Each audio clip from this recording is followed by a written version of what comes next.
What up? What up? What up? It is the Shark Cove Friday 5. I don't know, just coming up with that because we got a 5-gamer. We only have a handful of these left. And by a handful, I mean 2 hands. One hand holds one hand holds the other, and then that's it. They're done for a little while at least. So we need to make the best of it, not like that trash slate yesterday. All favorites, disgustingly winning, and in weird fashion, we will really, emphasizing that they don't care about fantasy production. All they want to do is get wins after they eat some hot pot. But I am joined by the man himself, the man behind the Book of Moose, Moose himself. What's going on, Moose? How are you? Hello, everybody. Nice to be back again. Again and again. Gonna be adding to the Book of Moose, I guess. Thanks for having me on. Yeah, I really hope that we get another epic monologue. It was something to witness in person, live, and then to be immortalized like that as the first chapter in the Book of Moose is something to it's really special, and I'm glad I was a part of it.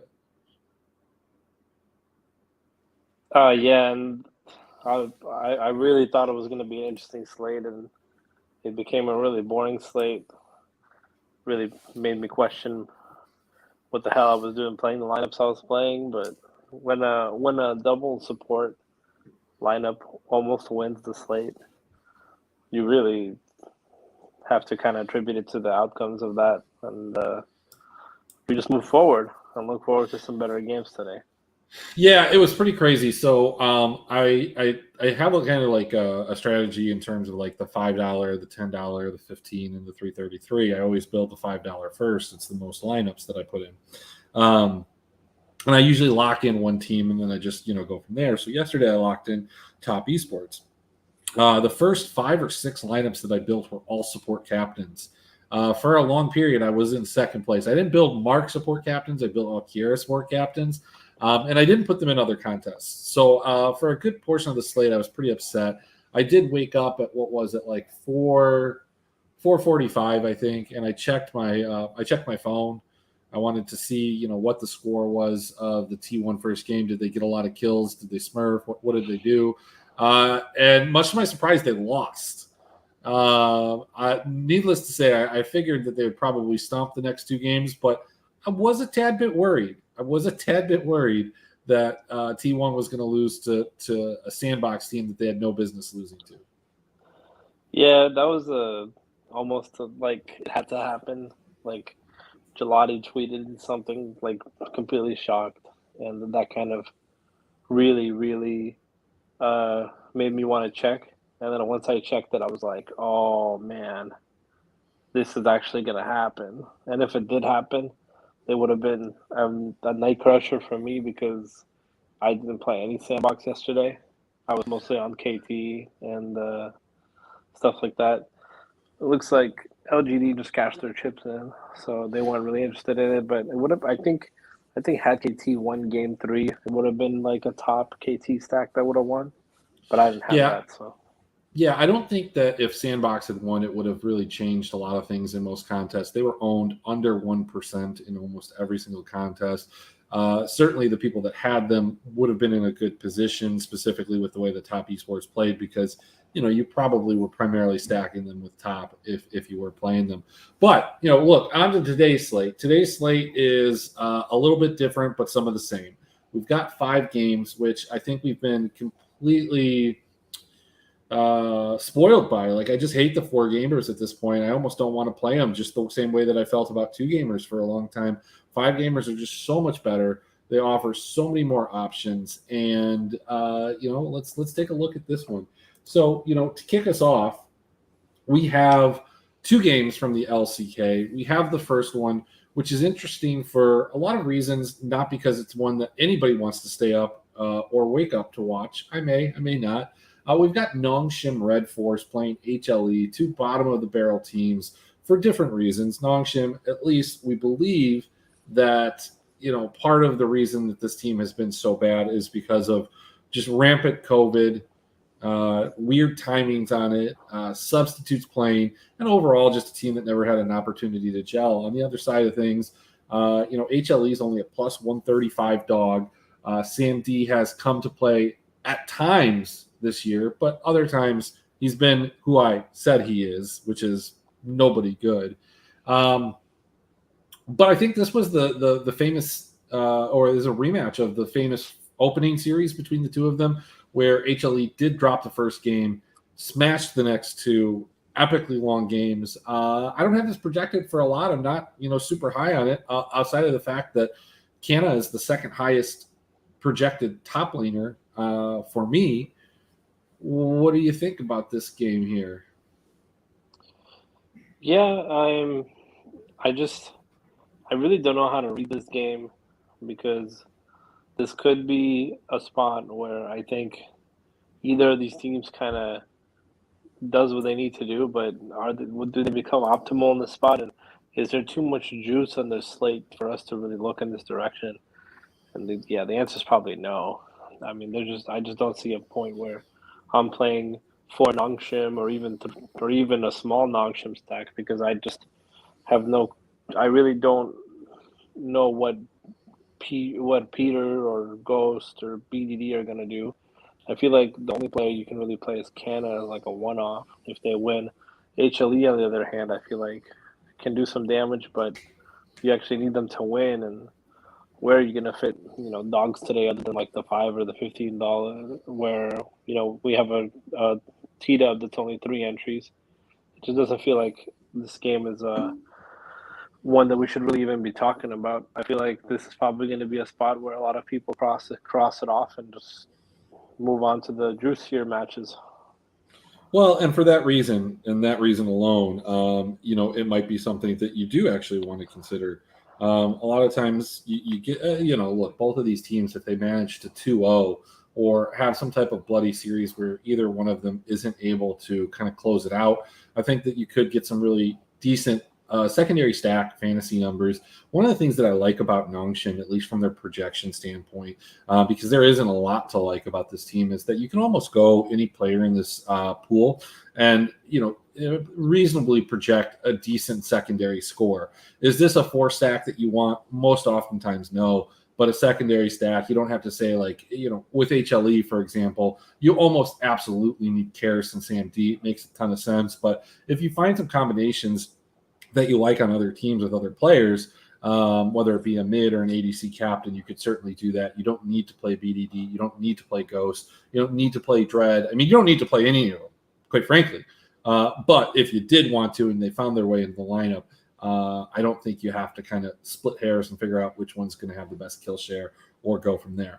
Nevertheless, both of these teams are projected very low, about 32 kills in a 2-0 win. And then also, 17 and 16 kill per win, just under 16 deaths per loss for Nongshim, and 15 for HLE. This is all post-Lunar New Year as well. So then we go over to the LPL. We have a couple games. Let's talk about the first one. I think the first one in order is going to be RNG and Up. Now, this game holds some special places in my heart. I've already hit my under for RNG. They can win, and that is set in stone. But if they win, I lose my Up over 5.5. Who would have thought a team with Elk, with Shousey, with Cryan at the beginning of the season would only win 5 games? I thought that was a lockstep bet. There were quite a few teams that I thought they could beat. Unfortunately, where I thought I had it wrapped up last week, I did not. And now I'm relying on one of the worst teams, obviously, in the league to beat one of the best teams. We saw WE do it. Can Up come in as a plus 360 dog and hit their over on the season total and give me more of Avalanche's money? Yeah, I mean, I think RNG are definitely a beatable team, as we've seen. A lot of people will write off their loss as a random type of it happens deal, but I really do think that RNG are a team that just can't really commit to figuring out who they are, and they just kind of roll the dice, and they're kind of like 3-6-9, right? Sometimes they're a 3, sometimes they're a 6, and sometimes they're a 9, as Prime calls it, the random number generator team. because they'll be losing to WE and then they're beating teams. But RNG has had their difficult games. This for them is just like a win and enjoy game.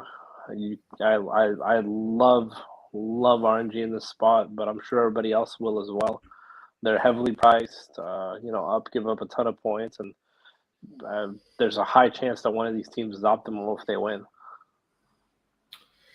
Yeah, and I think they're pretty locked into their spot, right? Like maybe not.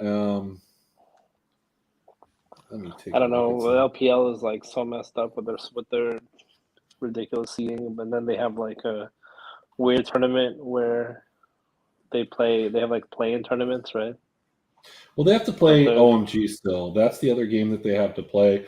So look, if they lose this game, they will play I think the last game. It's to be decided in terms of how.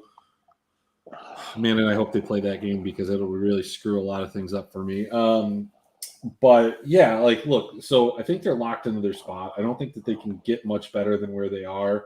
So I don't know how serious they take this, and we have seen them just kind of space out in certain matchups. I mean, the WE one is the biggest one because as much as Pride likes to say that RNG is this random team. Dude, they're 10-4. I don't know what more he wants from them. They're top the LPL. They've had some bad losses, but they've had some really good wins. One of the things that I'm keen in on is Gala, who is a known Kaisa specialist. I wouldn't say one trick, but certainly rose to prominence as Kaisa rose to prominence in the meta. And I think that Kaisa coming back is a huge plus for Gala this series and moving forward into the playoffs. So it is a game that projects very well. It is the early game that has kind of screwed things, and they are playing remotely. So I don't know how that all kind of plays into it. I've got both of these teams around 36, 37 kills, and you can see kind of scoring is pretty high. Definitely want to find some ways to get some exposure to RNG. I do think, in the larger field tournaments, up is going to be one that people are going to target. And I think maybe that's a spot to stay away from as a result. I don't know. We'll look at some other dogs. I just don't think that the other dogs have the same type of upside, no pun intended, that they do. Moving into the other LCK match. Now, this game has no line. And I think it's obvious. It's because we have no idea who's playing for Bro. I've gone ahead and I have projected their entire starting roster back. I believe that they will come back. They're playing against Damwon. Bro needs this game to make the playoffs. Damwon doesn't really need it. I had ventured to guess this would be about a minus 400, minus 500 spot. What's your general feeling on this? It doesn't project super high either, even with Damwon's uptick recently in kills. Bro is a team that even after the Lunar New Year, doesn't get a lot of kills, doesn't get a lot or give up a lot of deaths. They're a quintessentially slower paced team. Yeah, this is at first glance a game that you just cross off and move on because we know that we don't know what's going on with Bro. We have no odds. We don't know what's going to happen with them. But Damwon consistently optimal, and it's scary. Recently, absolutely. Recently, they've been consistently optimal, and this is just as good of a spot as any for them to just be just as optimal as before. So I think that I would probably definitely look into Damwon being sneakier than people think, especially a big stack with a team slot. People are not going to be on Damwon tonight for sure, and could we get 90 and 80, 90, and 100s out of the team? I think definitely in a 2-0 setting we can. So I'm definitely not crossing Damwon off the board here. I feel like we've been crossing them off for a couple slates now, and it's cost us money. So I think you do have to take Damwon back into the consideration of, this team can actually score points and play well if they play against bad teams. And so far, Damwon has really picked it up towards the end of the year. They've only lost one match in their last 5, given they've played absolute garbage teams. But, Showmaker's more involved. Their players are scoring better. I think even Bertle had like a really big game last game. He had a 77-point game as a top laner for the LCK. That's a fantastic score. Yeah, and that was off the back of just a massive Gragas game, which you don't often yeah, see. He kind of just completely backed that up with a terrible game after that. And I don't know what this we shit you're talking about us. We've been crossing off Damwon. I've been playing Damwon recently, so really, don't playing Damwon? Don't group me into that. I think, and I don't think that they're going to be sneaky at all. I think people will play them, and there's a part that you're not taking into account. The big thing is that, there's two different things. One, pricing. Number two, there are several people that, if this is the Challengers team, say that the Challenger team is known for feeding. I can't confirm or deny that. I don't think that they're known for feeding any more than any other Challenger team against like a top tier LCK team. So, I mean, we might see some Damwon, and in terms of like favorites, they're relatively inexpensive. Yeah, I mean, we have to put Damwon back into the fact that they are a top 4 team. They are going into the LCK playoffs, and they're going to perform here. One way or another, they're going to perform here. Their previous outing against Bro was a 2-0, where they didn't really need to do anything. I assume the spot is kind of the same, so definitely going to have exposure to Damwon. I'm not able to really fit them in cash, but if I could, I probably would. I just feels like it's not the right day to play Damwon in cash when there's a lot more juicier stuff on the slate. And like we talked about with RNG in the upcoming 2 LPL games, but if I wake up tomorrow and I see a Damwon 4-stack winning the 3-3-3, I'll be totally fine with it. Yeah, and I mean, I guess the one thing that I look at from this team, like it doesn't matter, but like ending up in that 3 spot for the playoffs, I guess there's a selection. Okay, so look, I don't know. I don't think it matters. Like every team that they're going to play is not. They're not going to end up playing DRX. Let's just put it that way. They're going to play Bro, KT, Kwangdong, one of those teams in the playoffs as the 3 seed, or even as the 4 seed. Whichever place that they end up in. And then from there, I'm pretty sure T1 gets to make the selection in which team that they want out of the 2 winners.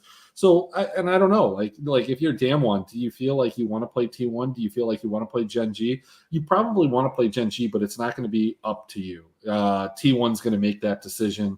And I'd venture to guess T1 probably would prefer to play DRX. I don't know. Maybe they have a different opinion on that. So I guess what I'm getting at is DK really has nothing to play for here. They're locked into their 3-4 slot, and I don't think that changes the dynamic. So maybe they do play a little fast and loose. Speaking of a team that has been fastly losing, a team that we at one point thought was one of the best teams, if not the best team in the world. And I so accurately pointed out that they had not beaten anybody. And then they started losing to top team after top team after top team, even lost to a bad team in anyone's legend. We've got EDG as minus 185 favorites over Rare Atom, who is another over-under. I need EDG to win this. Now, you read Gelati's article. We talk about RA. We talk about EDG. He has some pretty, I don't remember exactly which side he took on this, but I will tell you, he thinks that RA is a better team than I think. And I love RA. I know what the stats say, but I also know what I've seen. And what I've seen is RA not be a very good team. EDG, on the other hand, they haven't beat some of the top teams. I don't hold RA in that regard. I think EG comes in, they win, and it's just a whether or not they, play bloody like they have been recently. You look across the slate, they actually, since the Lunar New Year, surprisingly enough, have the largest kill per win in, out of all of these teams. The death per loss on RA side is a 17. It's not. Look, hang on. This is not true. You go find the receipts and show me that exactly. You like to point this out, but I pointed out. I said Weibo. I said they hadn't beat anybody. In the context, I still think EDG is a good team. They're better than the bottom of the barrel teams, but I don't think they're a top 4 team. I think they're probably, like in that 5-6 range. I don't think RA is there. I think RA is a 9 or 10 team. Moose, while Spell is going through the Discord, and finding these receipts. And don't selectively find them. Find them all. Go ahead. And I don't think I ever told you to eat shit. I don't think I ever said that. If I did, hey, let's take a look. But Moose, what do you think about this one here? Can never count out RA, man. RA are a bad team. They're a worse team than they've been in the past. I mean, they're definitely not what Michi was. But I think that based on what we've seen in the past game, I don't feel like our friends at RA are gonna have a lot of ground to stand on with how badly JD handed them their ass. But it's still RA. They're still capable of doing what they need to do to win. Now we just have to put it together and see if they actually want to play the game and win. Of course, one thing to note was that JD was somewhat optimal against RA, and RA are giving up a lot more points now, I think, than before. So I'm definitely interested in this matchup for EDG. I feel like this is a great spot for them to kind of get right for the playoffs, and it just feels like the only reason why I would be playing Rare Atom in this spot is because nobody else is going to be playing them. You don't think any other? I mean, I don't know. I think other people will be playing them. I mean, we saw it. I don't know how this breaks out in terms of like pricing or salary, but like Rare Atom was like the chalk dog the other day. Yeah, I think the chalk dog the other day for sure. But in this case, it's like I think people might get burned from remembering what it was like to play RA last slate, and we're gonna see a sense of, just like not wanting to play them at all in that regard. So I feel like this is probably a really good spot to be on RA as opposed to be off RA because of how badly they got destroyed by JD. At the same time, it feels like a great spot for EDG, given how badly JD beat them and the fact that JD still dropped. I think it was like 37, 38 kills and a 2-0. So, yeah, and then that slate, I really feel like this is probably a great spot for them to get right. I mean, EDG should be thankful they have this matchup, and RA looked terrible this year. Of course, we're still going to play RA and hope for the best, but the only reason why I'm playing RA tonight is not because they're a good team. I'm playing them because I don't think people will be on them. Speaking of teams that people will not be on, let's talk about this FPX team that started the season super hot, playing well, not necessarily from a bloody or DFS fashion, but definitely one that gave me faith, at least in my futures, to win the split. But that didn't pan out. They went through a tough time. They flip-flopped Clid and Bayshon. Now they've got Care in there. I think even at one point maybe they traded out Jala, who I don't know, man. Look, they've done a lot of different things.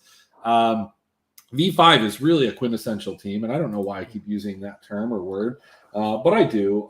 They're locked. They're loaded. They're not going anywhere. They're a top 2 team in the LPL no matter what happens.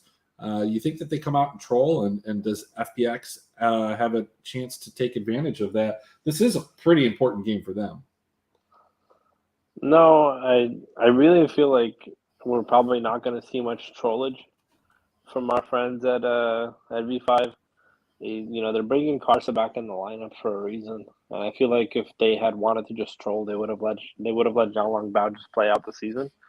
They are bringing Karsa back in the lineup, which was really interesting. I think FPX does look better with this Care guy than with Gory, but overall, this feels like a spot where everybody's going to be on V5 for chalk, and I think FPX are going to be everybody's favorite dog tonight. I really don't see a spot where people don't play FPX. It's still a roughly close matchup, considering the fact that FPX are bad, but we still consider them a mid-range team.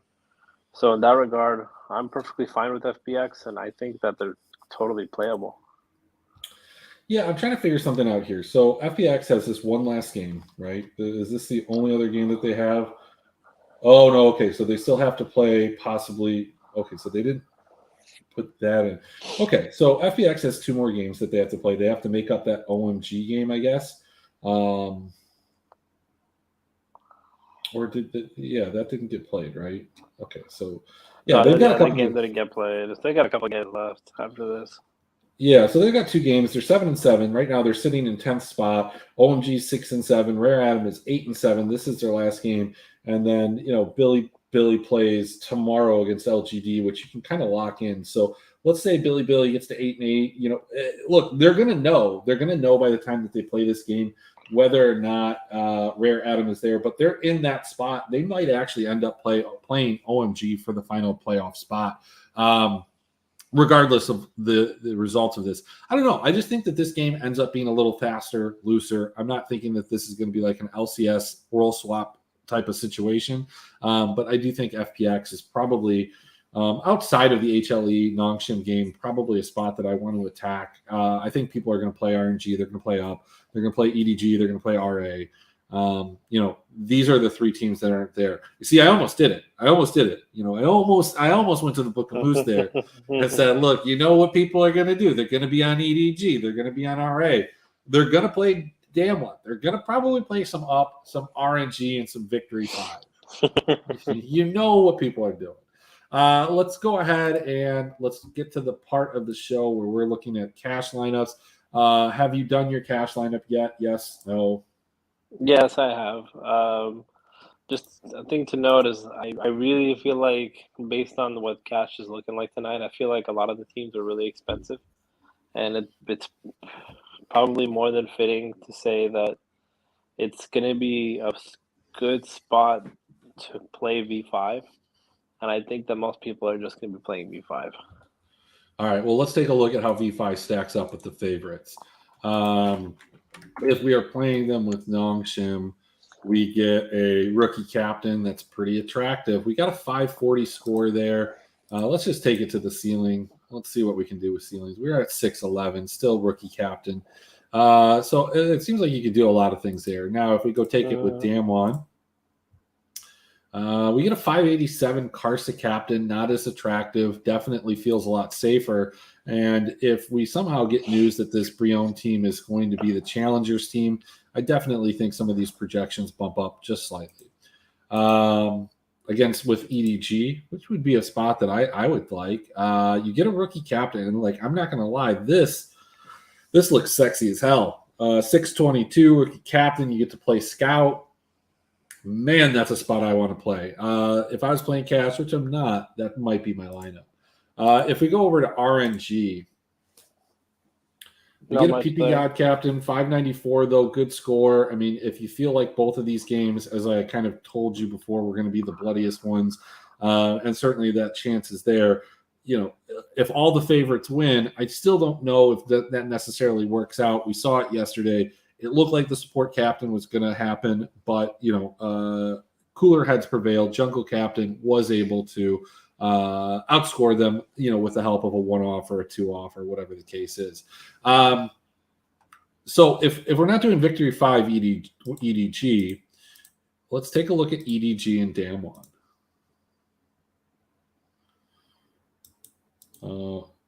They want to know how the ganache is, and then they think that you're eating paella instead.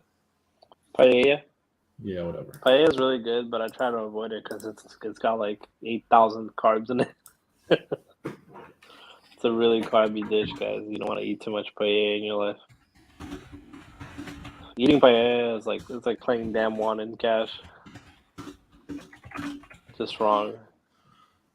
Yeah, but you get a Viper captain. I like this too. 582. The score's not necessarily as good. If we go over to RNG, you get a GG captain, 580 or JJ GG. Guys got me second guessing how I say everybody. It doesn't matter.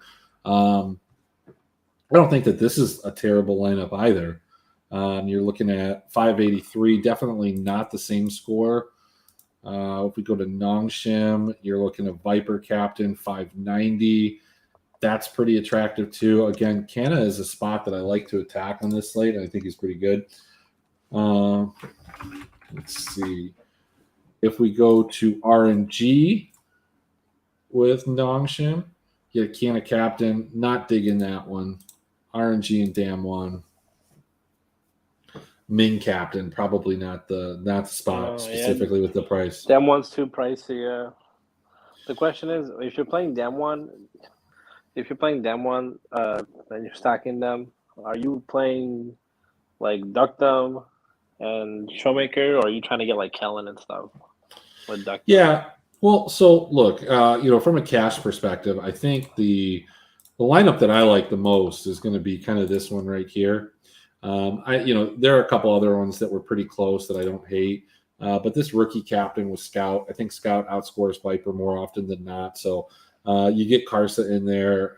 You could probably even do some crazy stuff in, GPPs, and you can't get a can of captain. I mean, you could probably do some weird stuff here with like a 4-2-1 or something like that. But when it comes to some of these teams in GPPs, and it was a way that I kind of attacked my Weibo stacks yesterday, and we can just look at how it works on this slate. I wanted to play the Shy, and I wanted to play on, and just basically because I knew that Weibo was going to garner a significant amount of ownership on the slate, specifically in the contests that I play.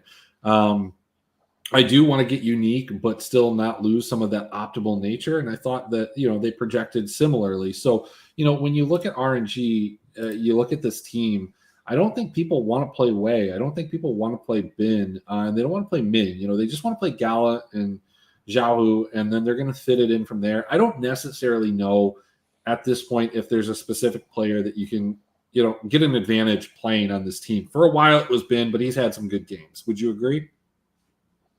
Yeah, Ben has been doing a lot better for sure, except for last game, of course, where he played like trash. Yeah, but I'm just saying, about that game. When you look at up and you look at this team, you're playing Elk, and you should probably be playing Cryan. It's supposed to be Elise. I don't know why. I don't know why I have this one projected. Hang on, let me take something. All players should be Elise. Yeah, that's fine. V5 for cash. I don't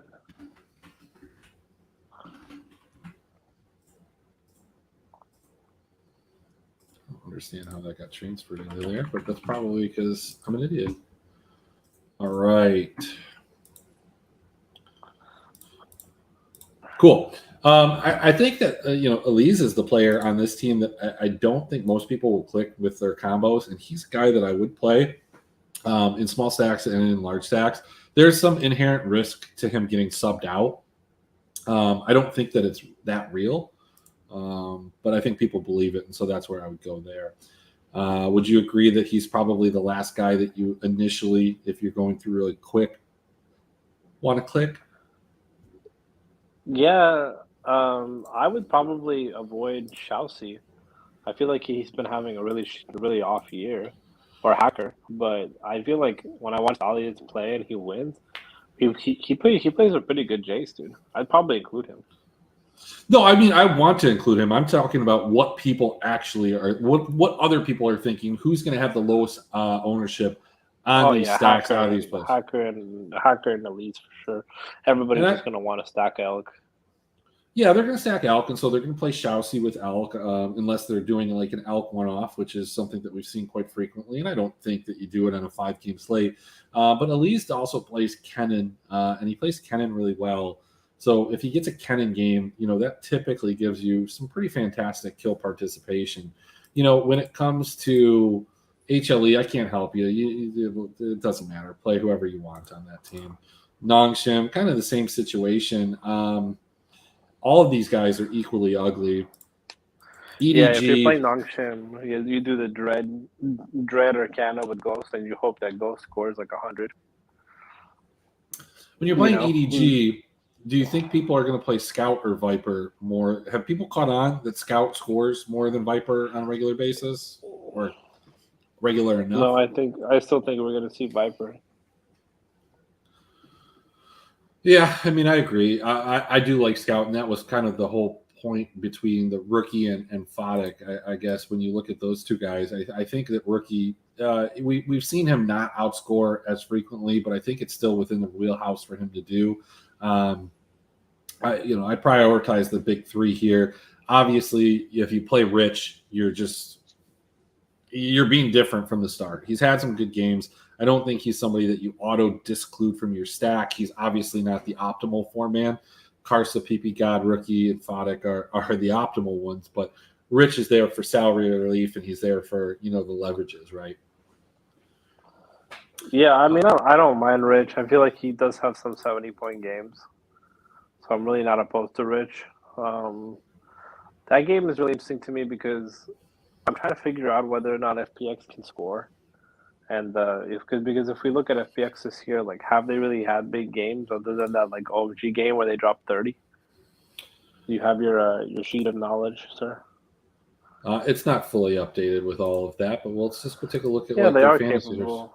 They played a good 25-win game against BLG. They had an 18-win game against 18, I guess, kill game against. They're such a weird team. You never know, like, if they're gonna play well or not, if they're gonna score well. Well, they're at a 16 kill per win since the Lunar New Year. Not a ton, but they're playing against a V5 team that I think tends to play up a little bit and make other teams play up. And, the spot that I love here is Care. Care had that awful series. He had that awful series. He's bounced back since then. But he had that awful series, and I think people will still take that into consideration and probably not include him, not include Clid. You want LWX, you want Jalahu. Those are the two primary guys, but I like them possibly as a 4-stack. I more than likely will have one lineup in the 333 with an FPX stack. That's just the reality of it. It is what it is. So, yeah, I don't know who I'm saying that to. I'm saying it to myself. That's what I'm saying. Yeah. What do you think about Clid, though? I think he's scores fine, points, baby. Yeah, what we're seeing is you're almost getting like the luck box. Like, does the jungle have kill participation? Hopefully. Oh, they have Viego. They're going to go off on a game with Viego. It's just you just want your jungler to be on Viego, just like you want your top laner to be on Gwen. You want your jungler to be on Viego, and Clid's been playing it recently, so I think he's a good enough play. Damwon, I think the truth still remains, and I don't know. I don't think it's the sub burden anymore that people are not playing Bertle. I think it's just more that he doesn't score well all the time. But he's the guy that I kind of want to put into lineups just to be a little bit different if I'm stacking the other three guys that I definitely want: Canyon, Decadam, and Mr. Showmaker, who has picked it up. So that's kind of the gist of each one of those. Moose, it's time. It is time. Is it time for the Book of Moose? Possibly. Let me know your fade spot, your favorite spot. Give me your final cash thoughts. Let's hear it. Okay. Let's go to church. Let me there's the church. out. There's the Church of LS. There's the Church of Moose. In the beginning, there was every team, and now there's every team still. Yeah. Basically, we're just talking about cash real quick. I feel like everybody's going to be on Victory 5, and they're going to be playing them with, one of RNG or EDG. So getting different with RA and up in tournaments is obviously a must. FPX will be the most popular dog, and don't count out Damwon. Nobody will be on NS or HLE, I don't think. And, that makes them playable for me. My hard fade, I think RA are probably my gonna be my fade. Even though I if they win, I wouldn't be surprised, or they somehow pull it out. But they've just been playing so bad, and the JD loss has really kind of solidified that for me. My favorite sneak plays are, like you said, Birdall. I like Damwon. I like their players. They're able to score 85 or more points, including Showmaker, who put up 100 not too long ago as well. And I really don't think that anybody will be on FPX as a big stack. So I definitely will be looking in that direction as well. Yeah, so my overall thoughts here. Cash, I like that Victory 5 EDG. I think you can play Nongshin too, but that's kind of the spot. I mean, look, at the end of the day, if you want absolute safety, while I think those other ones have upside, I think this Victory 5 Damwon This one feels the safest. It is about 15 to 20 points less, but if you want guaranteed, you want to play it by the odds, you're playing it through a system, that's the right play. It is. Do I like the EDG? Yeah, I like that. I especially like that for winner take alls. Nongshim, really like that one for winner take alls. But for head to heads, I think that the Damwon Victory 5 is probably the correct play. In terms of live dogs, I think most of the dogs here have a chance to win. I think Brion, if they're playing their challenger team, absolutely does not. If they're playing their regular team, they probably don't either. But it's significantly different between the two. I love FPX as a dog. I think Nongshim is going to go way under owned. I think people will try to play up a little bit more than they should. It's a 5-game slate though, so go ahead and do what you will. Don't one off Elk. RA is going to lose. Up's going to lose. I would not be surprised if we ended up with a 5 favorite team winning slate once again. And if that happens, I don't know. I don't know. I don't know what to do with myself at that point. We'll be in shambles. We'll have to talk about it tomorrow. But that's all we got for today. Let me see if there is a final question and embrace it. Yo, what ended up happening with your COD lineup? Did that hold or did it not? I didn't see another one, so I don't know. Did that work out or no, my man? Oh, one thing we didn't talk about is the Cry and Revenge game. Oh, it was Cheese got the win. Okay, that sucks. All right, you don't tell me. Hang on. Question: which of the 4 LCK teams will be optimal? Damwon or Nongshim? I think one of the two of them will. Damwon if the Brion Challengers play, Red Force if it's the regular Brion team. Regular Brion teams slows everything down. What do you think about what do you think about Crying playing against his old team? Doesn't matter. It doesn't matter. Don't matter. He's gonna get gapped so hard by Yahoo. Oh man, it's not even him playing against his old team. I think it's his old team playing against him, and they are just. I think they're gonna fuck him up. They're gonna just ban Twisted Fate and be like, "Yeah, fuck you. What are you gonna do?" Yeah, man. I mean, if they didn't want to take this game seriously, they wouldn't have brought the Carson back in. I think V5 is going all out in this game, and RNG needs this win. I feel like they're gonna play for this win, and after the W showing, they definitely need a bounce back. So, look, they didn't have Carson out because he was resting or they weren't taking it serious. He was sick. He had a stomach flu, not COVID. But stomach flu. Yeah, but I mean, my point is that like if they weren't taking it seriously, they would have let him just chill, That's my. I mean, when people say that though, like, well, let him chill. Like, what is a 3-game series? Like, they play 2 3-game series a week. It's not like an NBA player that needs a rest. I just never bought that. Like they're buying rest. He was sick. He was throwing up. His hot pot was bad. We'll see you tomorrow, probably after the LCS.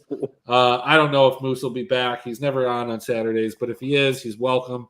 I don't know if we got a second chapter in the Book of Moose.